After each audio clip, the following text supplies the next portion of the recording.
Smash the like button and destroy the subscribe button, and you will join our family. What job exists because we are stupid? I don't know if it still exists. But I remember Best Buy offered a service that consisted of sending someone to your house to do the incredibly difficult task of connecting your video game console to the TV. Yeah. There were people who paid for it.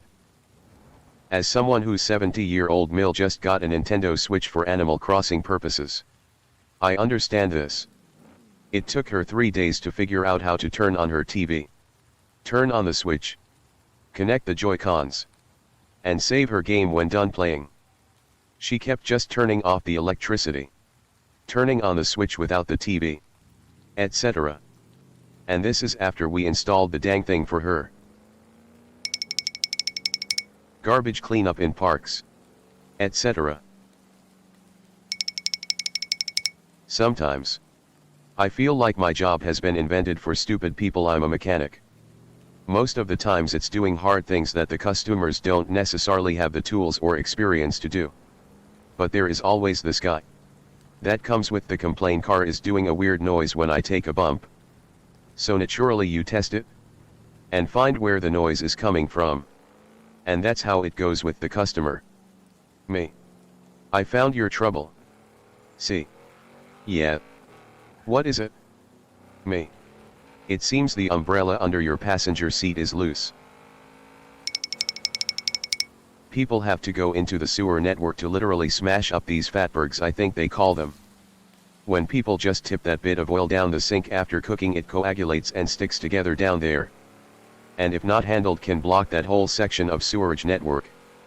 I've seen it on a documentary and this thing is hideous. So you're underground, literally up to your waist in speep, smashing lumps of fat and God knows what. Splashback is the phrase that keeps appearing between my ears. I don't know how much they get paid, but I can guarantee it's not enough. Edit found a clip for anyone interested, LOL. PS. Thank you for the awards and upvotes, Reddit. My husband is a desktop support tech. And while his job wouldn't go away entirely, it would probably only be part-time if not for stupid people. People accidentally kick out a cord or turn something off. They move something to the wrong folder. They can't figure out how to set up their voicemail, in spite of the detailed instructions on the website. They fail to keep up with inventory, which is really very simple when you think about it. If you give Johnny Smith computer 200,156, you send the tech an email saying, "Hi, I just gave Johnny Smith computer 200,156. Johnny is in room 412. My husband spends weeks tracking down missing equipment that turns out not to be missing at all. Oh well. It's a living. But what truly baffles me is how many people need my husband for office moves. It's tragically simple. Unplug all the things. Carry all items carefully to the next place and plug them back in. You can even take a picture of the original setup or mark the cords ahead of time if you aren't sure you'll be able to do it. I have never in my life required a tech to relocate my computer, in spite of being 54 and having had more office moves in the last decade than I have fingers. Well, like I said, it's a living. Thankfully my husband has the patience of Job. Sticking warning labels on everything.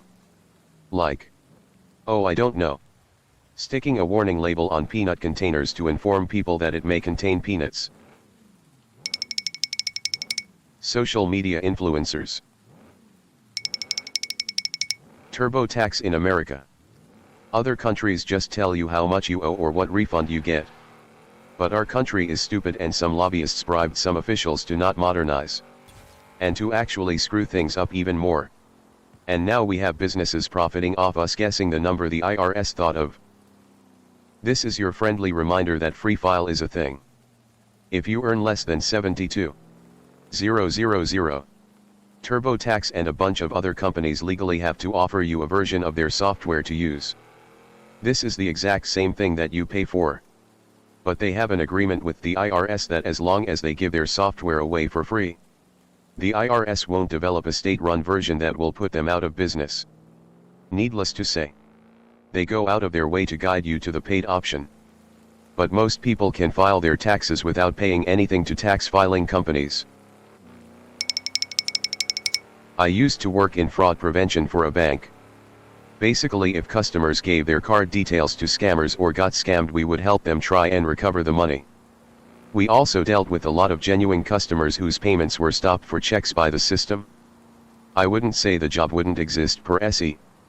But in a world where no one was careless with their bank details, the banks would require far fewer fraud team staff. Call center marketing. Both scam and legit. I don't blame the people who take the job. It's a job. But if you're calling and saying buy this, then you're behaving with arrogance and hoping the other person is behaving with naivete. If it's one of the scam ones like let me have remote access to your computer, then it's criminal and you're hoping the other person is stupid. I've done a bunch of billing and budgeting work in my life and I try to avoid calling people. Basically always. Emails just seemed more tangible. You could follow or double check me. I call people I have a relationship with. Basically. No one should ever call someone they don't know unless it's for a really good, easily explainable reason. I work at a company that sells ergonomic office chairs and standing desks.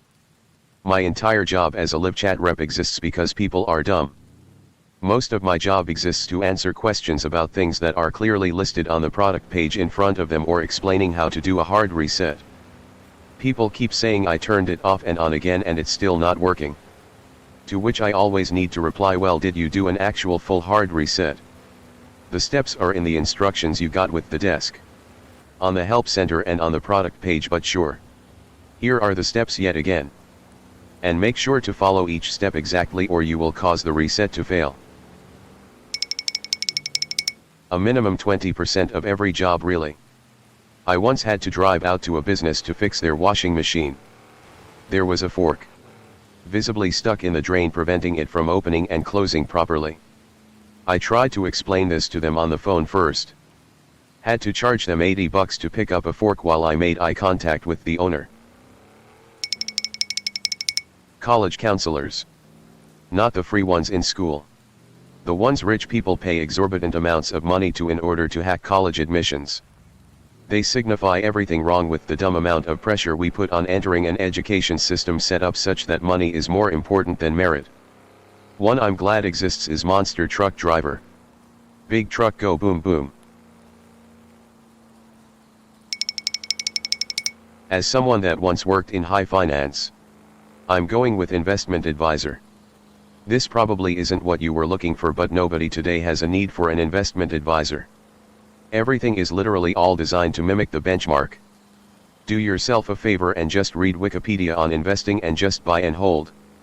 70% of all self-made millionaires in USA never had a household income over 100,000 in any given year. That is, they're literally regular people with regular salaries. The only reason people still use a broker is because they're just very financially illiterate, which can be solved by light reading.